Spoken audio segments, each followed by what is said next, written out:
Anne Romanoff.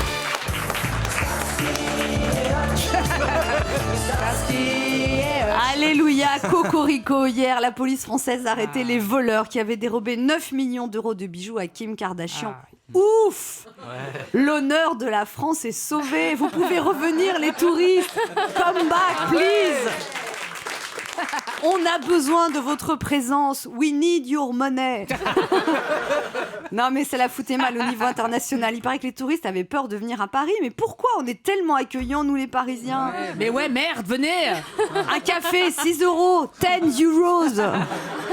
Hier, la BRB a arrêté le gang qui a volé les bijoux de Kim. 17 personnes. On pensait que c'était les Pink Panthers. En fait, c'était les pieds nickelés.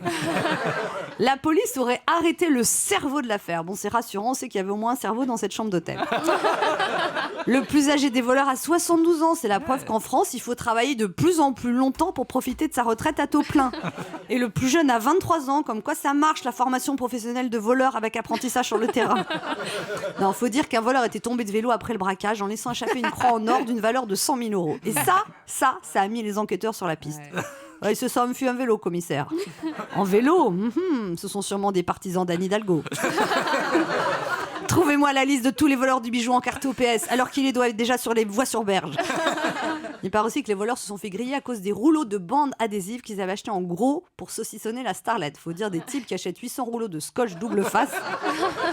Ça passe pas inaperçu. Il paraît aussi qu'ils ont eu du mal à fourguer le butin parce qu'une bague en diamant à plus de 5 millions d'euros, tu peux pas la revendre au manège à bijoux chez Leclerc.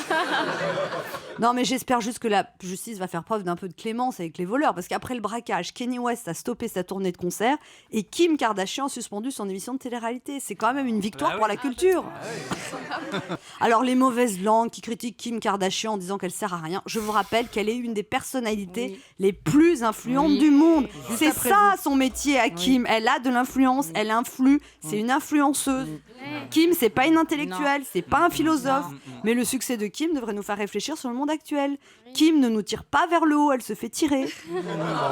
Elle fait pas semblant de s'intéresser aux autres, elle a des aspirations toutes simples. Moi et mon image, me and myself. Elle est suivie toute la journée par des caméras et quand elle est pas filmée, elle se photographie elle-même.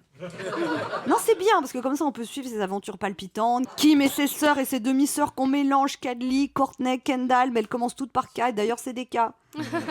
Kim et son beau-père Bruce qui est devenu une femme. Oui, son beau-père est devenu sa belle-mère. Kim et ses bijoux qu'on disait que c'était un coup monté, mais on a retrouvé les 17 voleurs et ça se voit trop qu'elle a souffert parce qu'elle a pleuré en racontant son agression devant les caméras. Il paraît que Kim Kardashian s'est dit épatée par le travail de la police française. Alors un conseil, si jamais vous faites voler votre scooter et que vous voulez qu'on le retrouve vite, déguisez-vous en Kim Kardashian. Europe 1, midi 30, Anne Romanoff.